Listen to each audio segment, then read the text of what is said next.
Good morning, everyone. So, welcome to your Brookfield Friday Assembly, recorded for you today from our school library. We've got lots of books sitting on shelves that haven't been read or borrowed for a while, and can't wait to have you back and borrowing those books again. So, the focus of our Friday Assembly today is on our new value. So, this term, we're thinking about achievement, and I know how hard you're trying with your home learning, and I'm so pleased to see the Google Classrooms up and running, and so many of you engaging with your teachers and doing really well. So thank you, children, and thank you, parents, any of you that are watching, for all the effort you're making with your home learning. And I wanted to say that if sometimes it's hard, that's okay to have a try again. And if there's any work that you're just finding too tough that day, that's okay. You can leave that and start afresh the next day. We don't want anybody to be getting too stressed or upset, because it can be tough learning from home. It's totally different to being at school, and we do appreciate that. So I'm going to share a couple of books with you this morning. So the first one is about a character called Ada Twist Scientist, and this is from a series of books that I really like. So Ada she starts the story as a young child, and there she is with her brother, and at first she doesn't say very much, and her parents are a bit worried, and they think, why isn't she talking? Why isn't she saying words? And then one day she's climbed right to the top of this grandfather clock, and she does say a word. She says the word why. Now this is the first of a series of many questions that she asks. She asks why, what, how and when. By bedtime she came back to why again, and her parents are quite confused about all the questions she's asking. And you can see she's really getting interested in these pictures. Let me hold it a bit closer. She's interested in animals, she's interested in the planets, she's interested in eggs. So lots of things that are really fascinating her, and she's asking lots of questions about. And then her interests really start to focus on smell. And here she is in her classroom, dazzling her class with her experiments. And here we are. Here she is having a puzzle about where a certain smell is coming from. And she starts doing her own experiments and creating hypotheses about it. And then she gets into some trouble. She nearly puts her family cat in the washing machine, and her parents are not happy about this. She gets sent away to have some thinking time on her own, which can be very difficult for children. But there she is on her own in the hall, and then something happens. So she knows that she's made a mistake. Let's see what happens next. And so Ada sat, and she sat and she sat, and she thought about science and Stu and the cat, and how her experiments made such a big mess. Does it have to be so? Is that part of success? A mess is a problem. And while she was thinking what was the source of that terrible stinking, Ada Marie did what scientists do. She asked a small question, and then she asked two. And each of those led her to 3 questions more. And some of those questions resulted in 4. As Ada got thinking, she really dug in. She scribbled her questions and tapped on her chin. She started at why, and then what, how and when. At the end of the hall, she reached why once again. Now this picture reminds me of what's been going on in my home lately with my darling daughter Freya, who's 3. Her parents calmed down and they came back to talk. They looked at the hallway and just had to gawk. No patch of bare paint could be seen on the wall. The thinking chair now was the great thinking hall. They watched their young daughter and sighed as they did. What would they do with this curious kid who wanted to know what the world was about? They smiled and whispered, "We'll figure it out." And that's what they did, because that's what you do when your kid has a passion and heart that is true. They remade their world, now they're all in the act, and helping young Ada sort fiction from fact.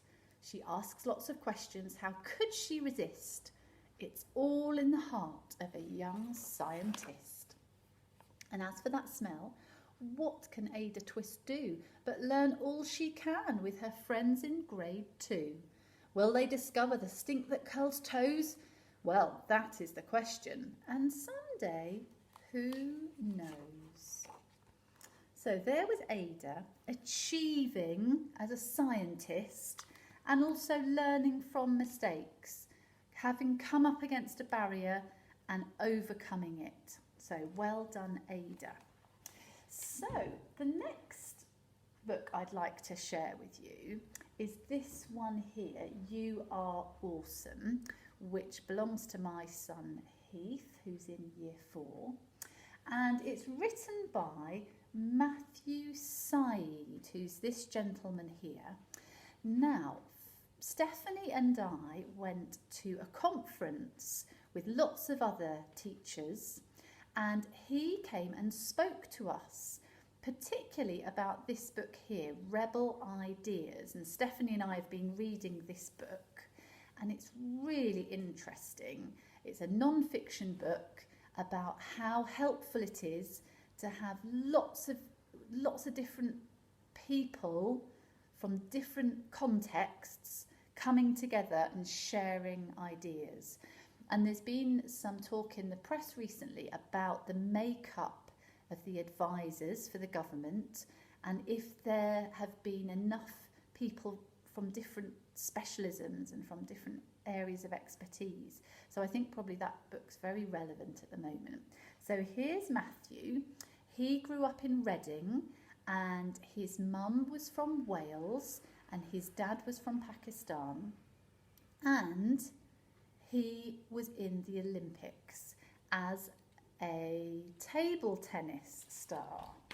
So he was a world competitor for table tennis, and after he finished that career, he became a journalist at the Times newspaper, and he's written 4 books, so some for children and some for adults.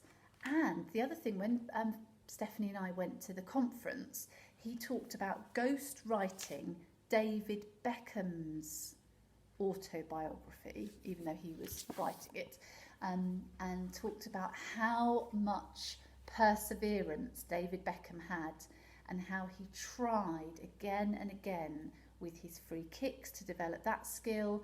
And when he had that experience of being labelled the cause of losing a huge football match, he came back, he was resilient. So maybe David Beckham could be a source of future assembly, thinking about somebody who's achieved and keeps trying. So I'm just going to read you a page from this book, from Matthew Said's book. He talks a little bit about being a table tennis player. And also, I'll read it and then we'll have a little think about it. My name is Matthew. Some years ago, I became the British #1 table tennis player.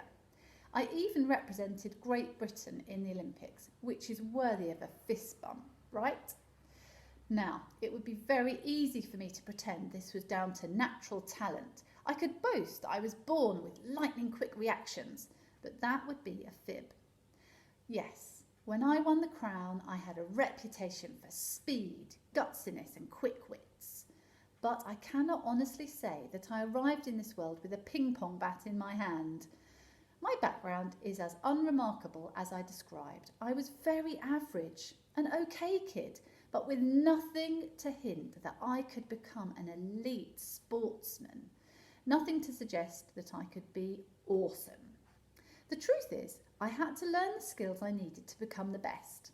Not only that, I had to start from scratch. Yes, my parents were table tennis fans, which gave me a small head start over my friends, but I had to practice with passion and dedication to learn my skills. It was hard work, with a lot of setbacks on the way, but I gained valuable lessons from every moment. So, let's forget those types of stories that we hear about people being born gifted or naturally talented. When it comes to explaining how someone got really good at something, I'm here to reveal the truth and the fact that it's possible for anyone to get really good at almost anything, and that includes you. So let's break down the factors that earned me the crown as the table tennis prince. And I'm warning you now, it's all about grit, not glamour. So then he continues with stories of other people who've been successful and what he's learned from it. So a really good book, and having heard him speak, a very inspiring individual. So I'm going to end my assembly today by sharing with you the names of children who've been trying really hard with their home learning this week. So I asked all the teachers to share with me, and I'll also put this in the newsletter with some photos.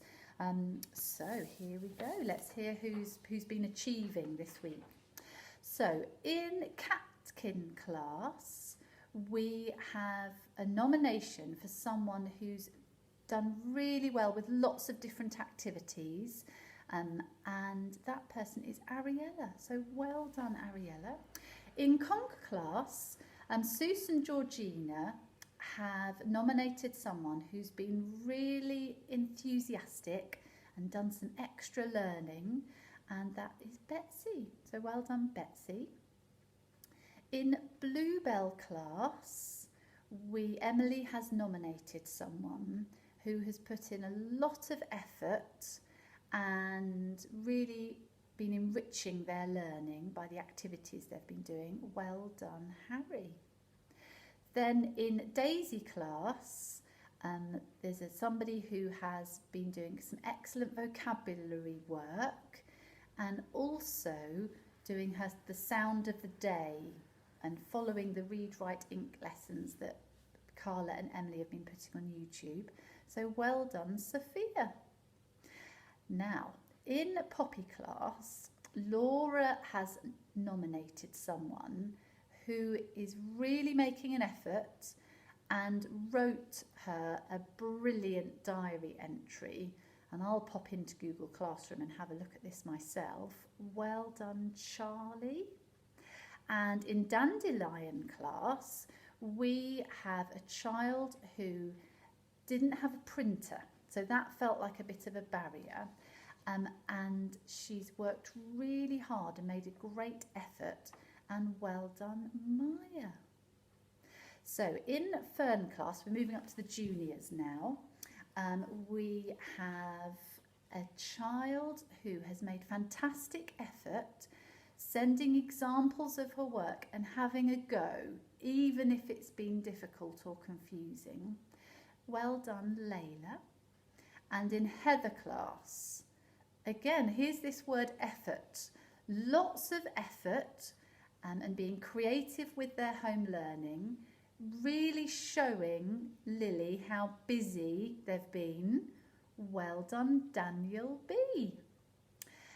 So in Year 4, in Bramble class, we've got 2 nominations for Bramble class. So we've got one child who made an incredible video about conserving energy. Well done, Ruben. I'm going to go and check that out too. And then we have someone who made teeth out of egg boxes, which is very intriguing. And congratulations, Stephen. Well done.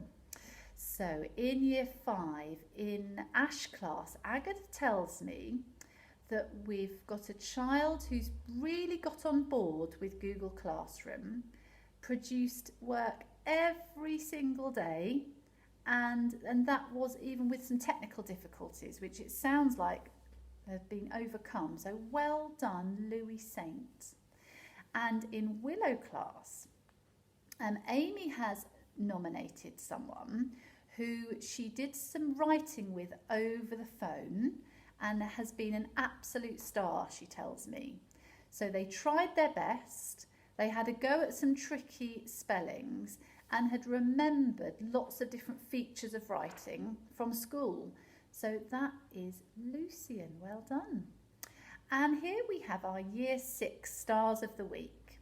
We have a child in Elm class that Lucy said has put so much effort into every task, and it has been wonderful to see them being so creative, and that is Margot. And in Oak class, Gemma tells me that we have a child who's really got stuck into the class novel, and Year 5 and 6 are reading Kensuke's Kingdom at the moment. That this person wrote a really creative diary entry as the main character in the story. And Gemma says, keep up this brilliant effort and enthusiasm. Well done, Cora. So what strikes me about these stars of the week, and I said to teachers, let me know who has been really, who you'd like to nominate from your home learners, and how many teachers have mentioned the word effort. And I think that's one of the key ingredients of achievement. So well done, all those children. Your names will be in our newsletter that's going out today. And for some of you, your teachers also sent pictures. So we're going to try and put those on the newsletter as well. So thank you so much. Well done, all those stars of the week. So I'm going to say goodbye now. Thank you for all your efforts this week. Know that the school is still here. The building is still here. And you are the Brookfield community. You're sitting in your homes and you're still Brookfield. Even though we can't be together, we are still Brookfield. I'm so proud of you, and I'll look forward to speaking to you again next week and can't wait to have you back. Thanks, Brookfield. Bye.